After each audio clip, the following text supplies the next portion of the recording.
Base sa investigasyon, bukod sa bilis ng pagpapatakbo ng motor ni Mr. Karingal, nakadagdag din ng dilim ng dinaraanan niya, kaya siya nawala ng kontrol at tumilapon sa kalsada. Kawawa naman si Tito Gani. Sir, sigurado po ba kayong wala kayong nakitang foul play doon sa aksidente ng tatay ko? Opo ma'am, wala po kami nakitang palatandaan ng foul play. Eh sir, chinek niyo po ba ng maigi yung kung may marka po ba ng gulong doon sa kalsada? Kung talagang sumemplang po talaga yung tatay ko. Skid mark po yung tawag doon eh. Wala na po kaming nakitang mga skid marks ma'am. Kung matatandaan niyo po, paulan po ng mga gabing yun. Malamang po nabura na po ang mga marka ng gulong sa kalsada nung pumunta po kami sa crime scene. Pero kung tama naman po ang hinala nyo na may ibang involved sa aksidente, mahihirapan na po kami ma-verify yun. Sa dami po nung nag-usyoso sa gabing yun, na-compromise na po ang crime scene. Ganun na lang yun, sir? Ha? Susuko na lang kayo kagad? Ganun, sir. Ginawa na po namin ang lahat, Miss Karingal. Nagtanong na rin po kami sa mga residente malapit sa pinangyarihan ng aksidente. Pero wala po talagang nakakita sa nangyari. Wala rin naman pong witness mga nagka-come forward.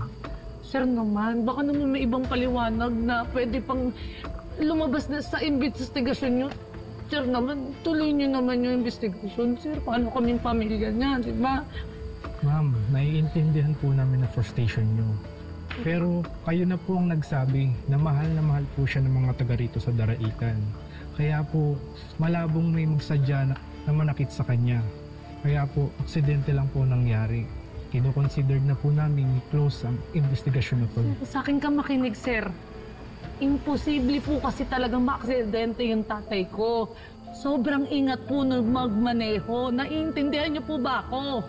Kit, huwag ka nang mag-isip pa ng iba pang mga conspiracy theory.